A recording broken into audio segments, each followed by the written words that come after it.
Hi Lucy, this is Sophie. I'm really happy to hear that the G2 is working out for you so well. I feel like it's a really good way to get acquainted with Digicams. It kind of has like something for everyone. I like that you can even close the LCD so it becomes viewfinder only. And for me, this was definitely the camera that got me hooked on Digis. It kind of showed me that there's a lot more to them than we were kind of giving them credit for. Like it really showed me that this had a completely different form factor and different abilities than phones had. So yeah, I'm really glad to see that its legacy is continuing as something that is approachable for many people.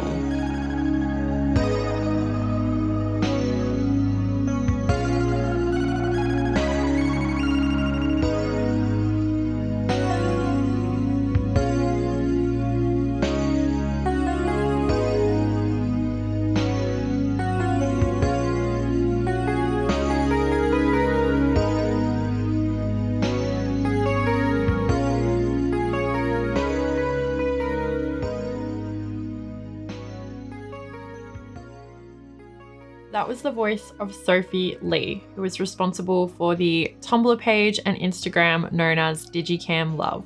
The G2 was Sophie's first Digicam, and since then it has gained cult status and has become a part of history with the community and dedication that she's shown to documenting these early digital cameras and spurring so many others on to try this trend. So it's all well and good being trendy and having fun and trying out these Digicams with this cool 2000s look.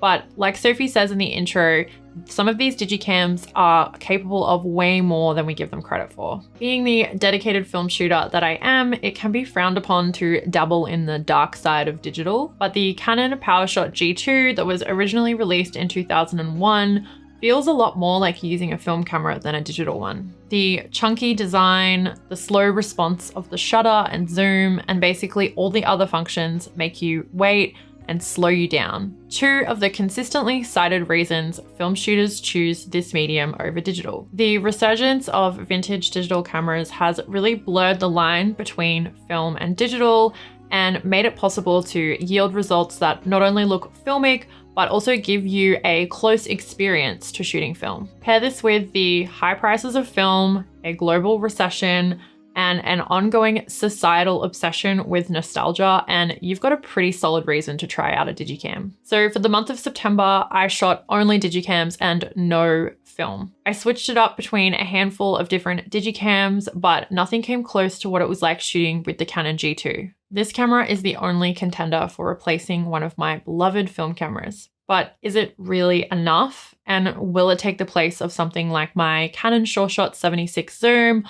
or even my precious Nikon L35 AF? Let's discuss and find out.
Okay, so let's start with the functions and specs of this camera to get that out of the way first. The Canon G2 was released in 2001 and was marketed as a prosumer camera, boasting a 4 megapixel CCD sensor and a surprisingly good zoom. The aperture on this camera ranges from 2 to 2.5, which would be decent enough on a point and shoot even today. I have had messages from people on Instagram when I shared this camera saying that they remember buying it when it was released back in the day for like $1,000, which when you look at how chunky and kind of like old school it looks now is really crazy to me. But when you use the G2, you can totally see why it was at that price point. One thing that makes this camera more like a film camera to use is its limited ISO range. While you can go up to 400, it really performs best anywhere from 50 to 100, and that kind of emulates the film shooting experience. This camera shoots in RAW, which I did try out, but honestly, the JPEGs straight out of camera looked so good. I don't think I would bother shooting in RAW in the future unless it was absolutely necessary, like maybe if I wanted to print or something like that. But I was absolutely blown away with just how everything looked straight out of camera. It really was amazing. So a few more things about this camera that kind of liken it to shooting film. Having the ability to turn the LCD screen, which on these old cameras isn't really that good anyway, being able to turn that around so you can't see the photos that you're taking really emulates film.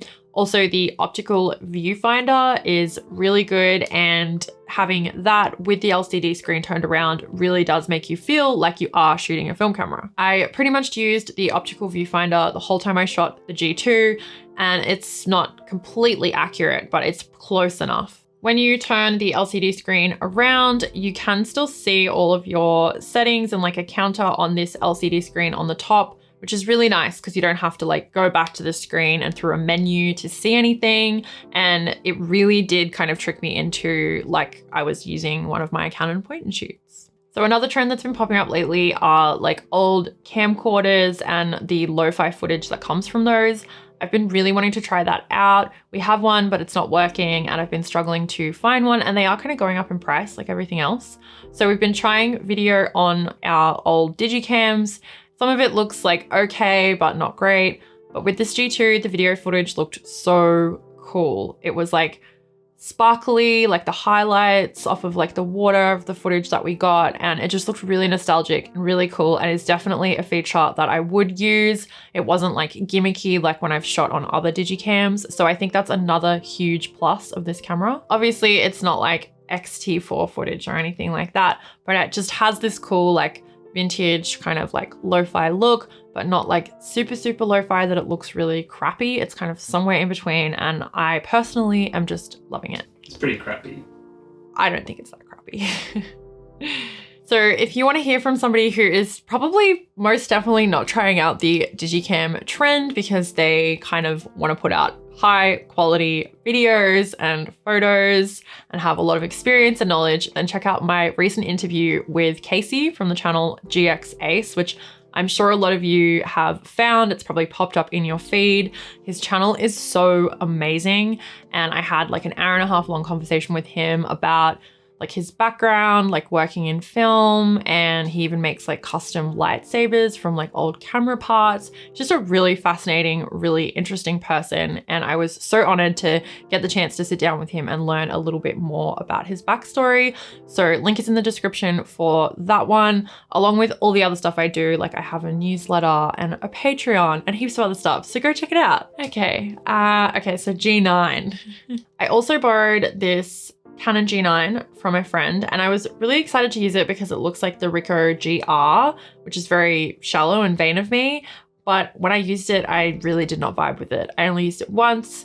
The light wasn't very good, admittedly, but it just didn't have the same feel as the G2, and I just wasn't vibing with it. It kind of just felt like I was using a digital camera. So there you go. I'm sure that people are getting great results from them. I saw that Ali from 1 Month 2 Cameras had posted some photos from way back when.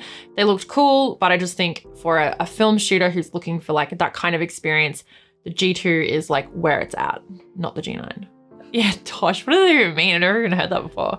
Speaking of Ali from 1 Month 2 Cameras, she gifted me this Canon G2 as a birthday present, which was so kind, and it's just been so fun using it, and I love that I also have that kind of like memory attached to it as well. So thank you so much, Ali. If you haven't checked out her channel and you love like vintage digital and just want to check out more that's on offer and somebody with a little bit more knowledge, then definitely go and check out Ali's channel. So the question on all of your lips right now is like, oh my God, is Lucy Lumen giving up film? The answer is no, I'm not. This channel will remain Lucy Lumen's analog adventures with maybe a few things spliced in the future.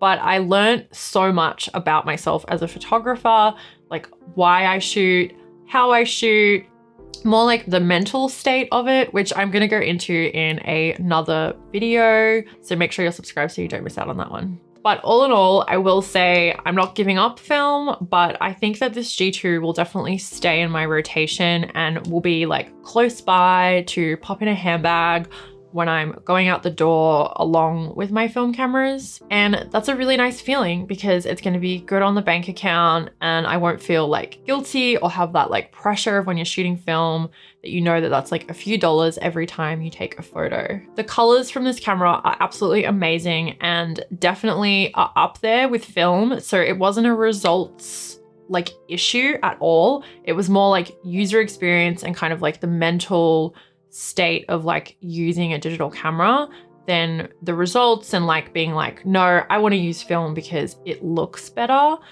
The colors from this look so good. Like you'll be seeing the pictures up on the screen.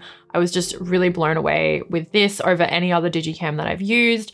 So if you see one of these or you want to get into Digicams and you're not sold, I really think the G2 could push you over the edge and just make you a fan of Digicams. It also has like a very nostalgic feel to it with its like build quality and like look, as opposed to like something like the later like Sony Cybershots or the Canon X's that I've shared on this channel before, which are like a lot smaller and kind of like not as good to use. Like this is just so satisfying to use, like looking through the viewfinder and like pressing the shutter, and it's like slow and it makes like cool noises and it just feels retro and nostalgic, like the feeling you get when you shoot film.